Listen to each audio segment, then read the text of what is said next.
I'm Danica Lorer, and this is Lit Happens, your celebration of the literary arts here in Saskatchewan. Today, I'm very pleased to welcome our guest, Candace Savage. Candace is the award-winning author of more than 24 books. Her book, A Geography of Blood, is the 2020 choice for the Saskatchewan Library Association's One Book, One Province. And we're here to talk to Candace about her new book and One Book, One Province.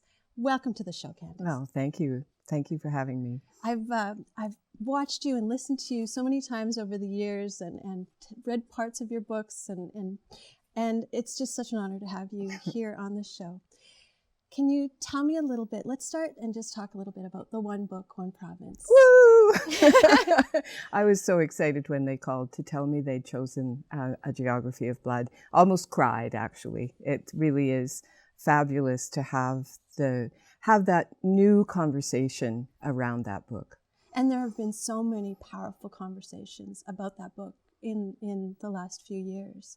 And One Book, One Province is really special because not only does the library say everyone should read this book, but you actually do some traveling to talk to people about it as well. It's a pretty full calendar for March. I'm going to 8 or 9 communities, and this year for the first time, the Library Association is creating a video, which I believe they intend to send to all the libraries. So there'll be all kinds of conversations going on all over the place. Wow, that's really exciting.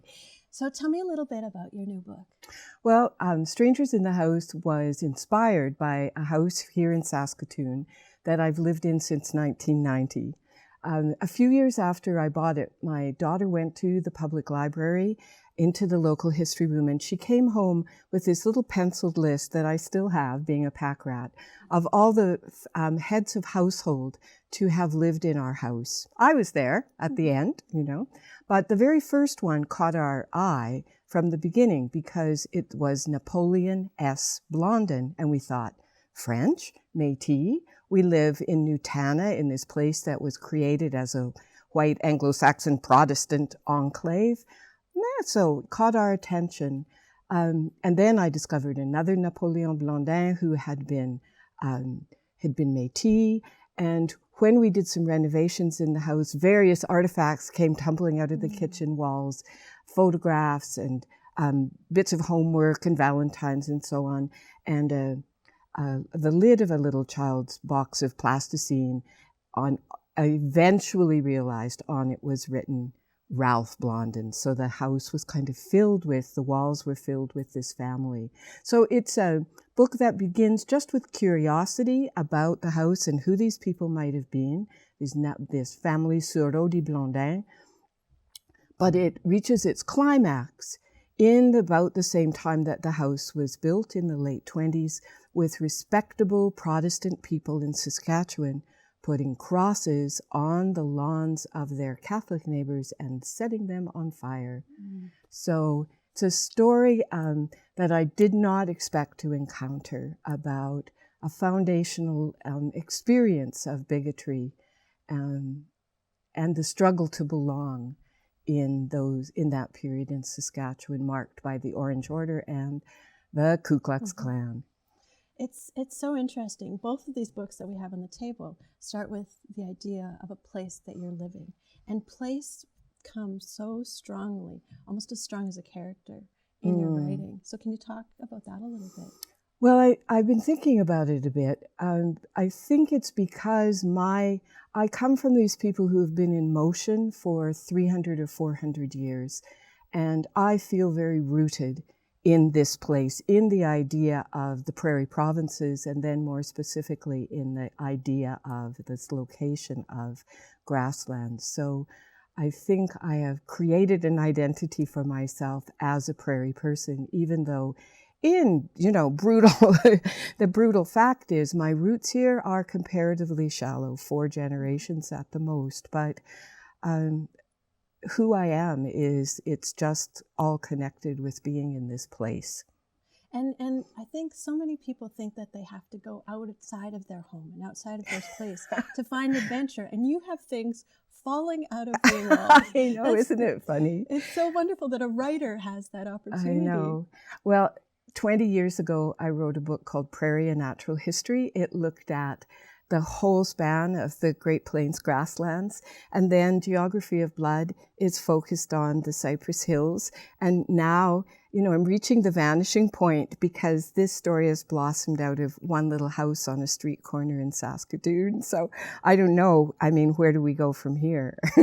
Well, and one of the other things that I know about you is that you're sort of a protector of this place as well, with the Nature City Festival and all of those places where your heart is here to not only tell the stories of this place but to take care of it. Well, it's an aspiration, it's a struggle. Mm-hmm.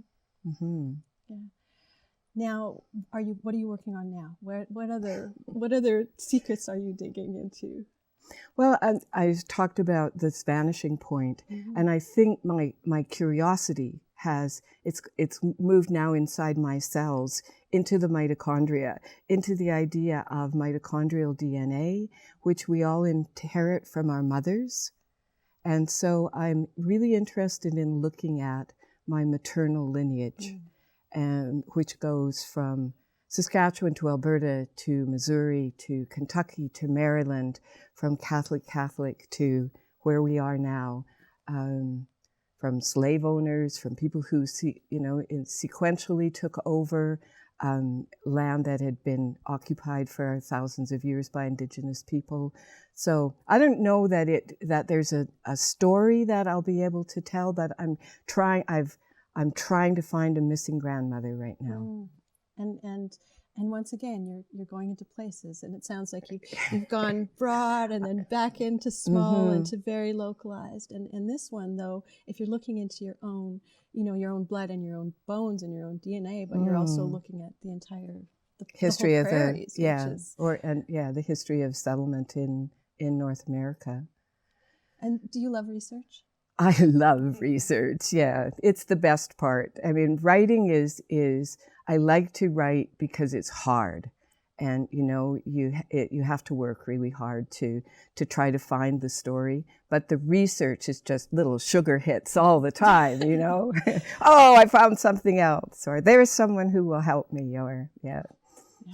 Well, it's so amazing to have you here, and you sort of exude that passion. And I think that so many of us don't explore our own neighborhoods and our own homes, and there are stories everywhere. Oh yeah. This landscape is where we live. It's full of stories. Yeah. They belong to different people, but we all have these amazing stories. Well, Candace, we're out of time now, but it's been such a delight to have you. And I suppose your books are available everywhere. I hope so. Mm-hmm. So thank you so much for being on the program. Yeah, thank you, Danica. I'm Danica Lorer, and this is Lit Happens. You can find past episodes by going to YouTube. You can find me on Facebook or Instagram, or you can email me at danicalorer@gmail.com if you have an idea for a program. Thanks for watching.